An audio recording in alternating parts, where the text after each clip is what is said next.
તો આ છે મૃત સંજીવની મુદ્રા.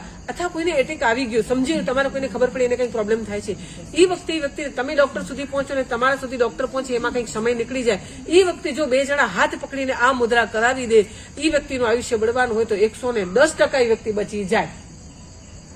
નહીં તો ઘણી વખત એમ થાય કે થોડું લેટ થઈ જાય તો નમો નિયંત્રણમ થઈ જાય. આ મૃત સંજીવની મુદ્રાના એટલા બધા ફાયદાઓ છે કે ઘણા બધા એવા ડોક્ટરો છે મારી પાસે કે જેના બ્લોકેજ ક્યોર થઈ ગયા હોય, બીપી નોર્મલ થઈ ગયા હોય, કોલેસ્ટ્રોલ નોર્મલ થઈ ગયું હોય, હાફ એને ઓછી થઈ ગઈ હોય. તો મુદ્રા વિજ્ઞાન એટલું બધું અદભુત છે અને બધું ભગવાને બતાવેલી વાતો છે. કેટલી મિનિટ કરવી? દરેક મુદ્રાનો સમય 1 કલાકનો છે, તો તમારે 15-15 મિનિટ કરીને એક મુદ્રા કરવી જોઈએ. ભલે 15-15 મિનિટ કરો અને જમ્યા પછીનું આગળ પાછળનું 1 કલાકનો ગેપ રાખવો જોઈએ. એટલે હમણાં હાર્ટનો કે પ્રોબ્લેમ તો પણ તમે કરી શકો 15-20 મિનિટ. હા, નવકાર બોલો, ધ્યાન કરો. કઈ સ્વાભાવિક તમે બેઠા છો, કઈ જોઈ રહ્યા છો ટીવી, જોતા જોતા કરો તો પણ ફાયદો તો થશે. હા, તમે ખુરશી ઉપર બેઠા તો પગમાં આંટી નહીં નાખવાની, પગ નીચે કઈક રાખી દેવાનું. આ મુદ્રા છે. આ મુદ્રા કરો એની સાથે આ પ્રાણ મુદ્રા છે. હરેક મુદ્રાનું કોમ્બિનેશન છે પ્રાણ મુદ્રા અને સમાન મુદ્રા. એટલી જ વાર પ્રાણ મુદ્રા કરવાની છે. તમે બહુ થાકી ગયા, બહુ એમ લાગે કે તમે વેરી ટાયર્ડ, એ વખતે જો તમે ખાલી 10 મિનિટ આનો અનુભૂતિ તમારે કરવી હોય તો ખાલી 10 મિનિટ આ મુદ્રા કરો ને તો તમને 10 જ મિનિટમાં રિલેક્સ થઈ જાવ તમે. આ પ્રાણ મુદ્રા છે. એનાથી એમ જ ઓકે. હા, આ પ્રાણ મુદ્રા છે. છેલ્લી 2 આંગળી અને અંગૂઠાનો અગ્રભાગ છે એને ટચ કરાવવાથી પ્રાણ મુદ્રા બને છે. બાકીની નોર્મલ હળવો પ્રેશર છે. હા હા, બંને આંગળીની વચ્ચે એકદમ આ અગ્રભાગ હોય ને એનો ત્યાં જ ટચ કરાવવાનું છે અને નોર્મલ પ્રેશર, હળવો પ્રેશર. અને તમે આમ સીધી રાખી દો, કરોડરજ્જુ સીધી રાખો, સીધા બેસો. આ મુદ્રા કરશો એટલે થોડી જ વારમાં તમે રિલેક્સ આવશે. અચ્છા, જેને બ્લડ સર્ક્યુલેશન ન થતું એ પણ થવા લાગશે, જેને હિમોગ્લોબિનની કમી હોય એ પણ થશે, જે લોકો ઉપવાસમાં બહુ થાકી જતા હોય, ઉપવાસ આંબીલ એકાદશા ન થતા હોય, એ લોકો પણ આ મુદ્રા કરે તો એમને ઉપવાસમાં પ્યાસ, ભૂખ એ બધું બહુ ઓછું લાગશે અને તમને એનર્જી મળશે. આ એનર્જી મુદ્રા છે.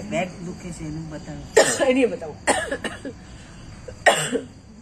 પછી છે સમાન મુદ્રા, જેને સંકલ્પ મુદ્રા પણ કહે છે. આ આપણા જે 5 એલિમેન્ટ્સ છે આપણી બોડી બનેલું છે. જયારે આપણી બોડીમાં 5 એલિમેન્ટ્સ એટલે 5 તત્વો છે એ ઇમ્બેલેન્સ થાય ત્યારે આપણી બોડીમાં ગડબડ પેદા થાય, કોઈને કોઈ રોગ થાય. તો આ મુદ્રા કરો એટલે 5 તત્વોનું બેલેન્સ થાય. એ બેલેન્સ થઈ જાય એટલે તમારા શરીરમાં જે રોગ છે એ સારો થાય. અચ્છા, બીજો આ મુદ્રાનો ફાયદો છે કે તમારે કોઈના માટે સારા બ્લેસીસ મોકલવા છે કોઈને, તો તમે ખાલી આમ કરી આંખો બંધ કરીને તમે એના સામે વ્યક્તિને વિઝ્યુલાઇઝેશન કરી સામે તમારી સામે જ છે અને તમે એના માટે તમે આ પાસ કરો છો. તમારે રેકી હિલિંગ કરવાની કાંઈ જરૂર નથી. તમે એના માટે જે કલ્પના કરશો એનામાં થશે. તો આ એક મિસાઇલ્સની જેમ, એક લેઝરની જેમ આ તરત જ એનામાં પોઈન્ટ પાસ થાય છે. અચ્છા, તમને કોઈ પ્રોબ્લેમ છે, ધારો કે આંખો ઉપર કઈ પ્રોબ્લેમ, તમે આમ કરી શકો, તમે બ્રેઇનમાં છે તો આમ કરી શકો, તમે ઘૂંટણોમાં છે તો તમે રેગ્યુલર કરશો ને આજને આજ રિઝલ્ટ મળશે એવું નહીં. 3, 4, 5, 7, 8 દિવસ જેવી તમારી અંદરનો પાવર અને જેટલા વખત દિવસમાં કરશો એ પ્રમાણે 110% તમને રિઝલ્ટ આપશે અને આપશે. આ સંકલ્પ મુદ્રા પણ છે અને 5 જે આપણે તત્વો છે એનું પણ બેલેન્સ કરશે. એટલે આ 2 મુદ્રા આગળ પાછળ કરવી જ કોઈ પણ મુદ્રા સાથે. પછી એમાં પણ આવી રીતના જ કરવાનું. હા, એ 5 તત્વોનું બેલેન્સ થાય. હા, પછી સંઘ મુદ્રા, પછી બધાને જોઈન્ટ પ્રોબ્લેમ છે. અત્યારે તમે જોઈન્ટની વાત કરી.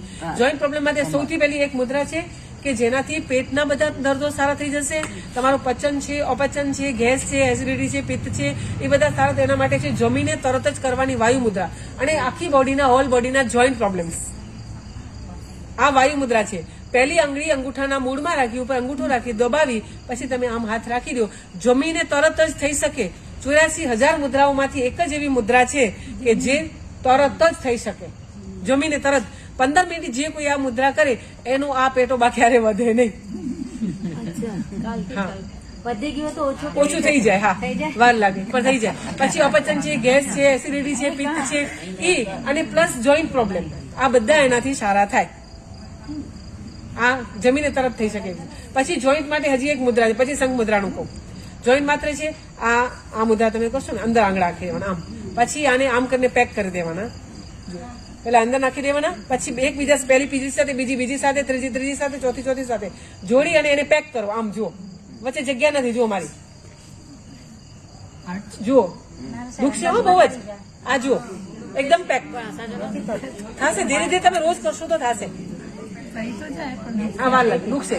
તો જે લોકોને જોઈન્ટ પ્રોબ્લેમ છે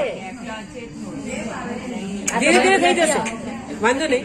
અને જે લોકોને અવાજ બંધ, જે લોકોને જોઈન્ટ પ્રોબ્લેમ છે, ઘૂંટણ દુખે છે, ખંભામાં છે, પાછળ બેક પેઇન છે, આખી બોડીના જોઈન્ટ પ્રોબ્લેમ, જે લોકો નીચે નથી બેસી શકતા, એ લોકો જો ખાલી મહિનો સવા મહિનો આ મુદ્રા કરે ને તો ઇઝીલી નીચે બેસી શકે. એટલી બધી આ પ્રભાવશાળી મુદ્રા છે, આ જોઈન્ટ મુદ્રા છે. અંગૂઠા સીધા આમ આમ પછી આને કેવી રીતના બેસવાનું આ સીધું આમ જ છે. હા રાઈટ છે. અને તમારા હાથમાં અંગૂઠી હોય, વીંટી હોય તો વીંટી કાઢી નાખવાની અને એકબીજાના વચ્ચે તમે અંગૂઠીઓ પરોવી નથી, એકબીજા સાથે જોઈન્ટ કરી દેવાની છે. હા બરોબર છે, રાઈટ છે. આમ અને અહીંયા જો મારું કેટલું ટાઈટ છે એવું ટાઈટ રાખવાનું. થઈ જશે, બધાનું થશે ધીરે ધીરે. તો આ જોઈન્ટ મુદ્રા જેમને પણ જોઈન્ટના પ્રોબ્લેમ છે એ તમે રોજ કરશો ને 15 મિનિટ કન્ટિન્યુ કરવાની એટલે 4 વખત આખા દિવસ બોલે કે પાણી લોકો માટે બોલતા 1 કલાક કરશો તો આ મુદ્રા આનાથી તમારા જોઈન્ટ પ્રોબ્લેમ ધીરે ધીરે ધીરે ફરક પડશે. અને તમે કરીને જોજો 110% અનુભૂતિ થશે.